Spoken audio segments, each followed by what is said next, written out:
Hey, what's up, you guys? Backstage at the iHeartRadio Music Festival, joined by the one and only Kelsea Ballerini. Hello. We were just talking about how we follow each other on Instagram. So I feel like I know her, vice versa. It's weird. You were actually, speaking of which, you were in Vegas last weekend for your bachelorette party. I was. How was it? I was home for 4 days, and then I was back in the same airport, and I was like, whoa, this is different.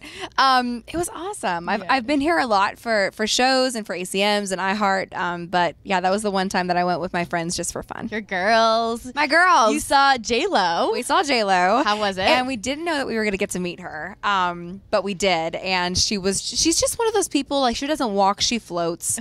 Like, she looks just better, glows, and you're like, what? How? Was that the first time you'd met her? Yeah.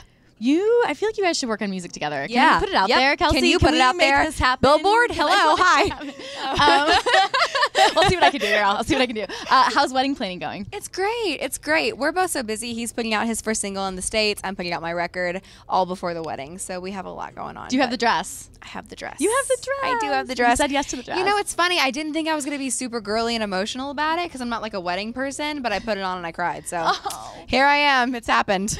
But this ain't high school. Just came out. High school, yeah. Today. Talk to me. And this is the first song that you've written solely by yourself. Well, for this record, it's the only song I've written by myself for this record. Yeah, I mean, we've put out a couple songs from the album so far just to kind of show people what to expect and what the heart of it is. And I wrote this song by myself like 2.5 years ago after taking a trip to my hometown, and was just kind of struck by like how some things change and some things don't, and some people do and some people don't, and it's a really vulnerable, honest song that I'm proud to have out. I was gonna say that. Is it emotional for you? Yes. And yeah, but I've played it over and over again, so it's nice to have it out. Yeah, and now your album Unapologetically comes soon, out November 3rd, girl. Yeah. You're older, you're wiser since your last album. What do you think fans are gonna be surprised about with this album? I really challenged myself to be the best songwriter I could be, more than anything on this album. My goal was that if you listen to it without looking at the credits, you would know that I wrote it. So I tried to get on in there. Favorite moment in the studio when creating this album? Oh my gosh, we had so many. We just chilled while we wrote this record or recorded it. I mean, like anytime I did vocals, it would be like I had just gotten off the road, my voice was tired, you can hear that it's tired, and we would just like drink wine and eat pizza and do vocals and like not overthink it because it's music and it shouldn't be overthought. Well, you said that High School is a very vulnerable song in the album, but you've also said that this is like a chronological over the past 2 years. Yeah. What's another song in the album that's very vulnerable or you're excited for fans to hear? The first song on the album, so it starts really dark, and it is a chronological story, track 1 to track 12 in order. So it starts with a breakup, and then it goes into life, and then it goes into love, and it starts with a song called Graveyard, which you can tell is just like dark.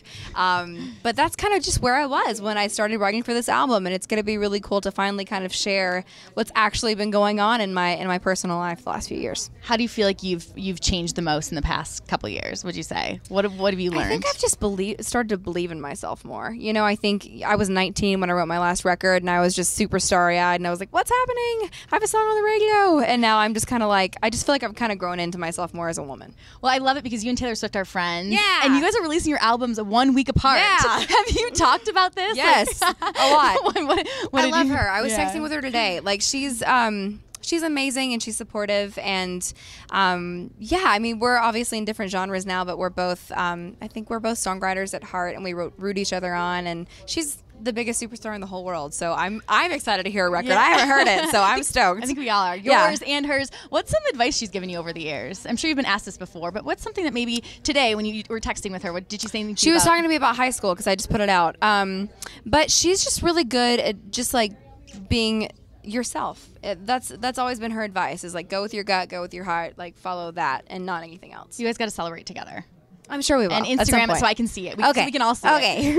Shania Twain is coming back after 15 years releasing an album, and I know yes. And by your reaction, you're excited. I love her. Yeah. I mean, I feel like even before Taylor, like she was kind of the trailblazer that handed the torch to Taylor, and then she was the trailblazer. And, you know, I feel like it's just generations of women that have been just so boldly themselves that it kind of makes the format bigger as a whole. And she's kind, and she's beautiful, and she's so talented. And she came to a show, and she sat in the sound booth and she watched it, and I was so nervous. She's amazing. What's your favorite Shania song? Well, I got to sing with her at Stagecoach. Okay. Angry Man of Mine, which was insane. But she has so many classics. I mean, whose bed have your boots been under? I mean, whatever. She's the best. And I love you because you're always about girl power Yeah. and really spreading that positive message. Why do you think that's so important right now during this time and just in this industry? Well, I just think it's so easy to be like competitive and catty, and I think wanting to be your best is always great, and having healthy competition is great. But I think really the root of it, supporting each other, it makes you all better, Yes. and it makes like every win a bigger win, and that's important. I love that. Your buddy Thomas Rhett. Yeah. His album debuted at #1 on Yeah. the Billboard 200, first country album this year. Did you congratulate him? Oh my gosh, yeah.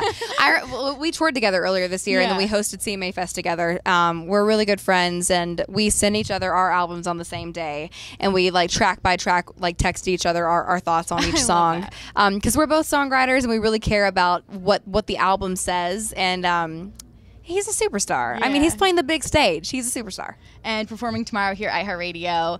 Show me your go-to festival dance move, girl. Let's dance out. Girl, in this interview. what? What? Kelsea Ballerini, this? everyone.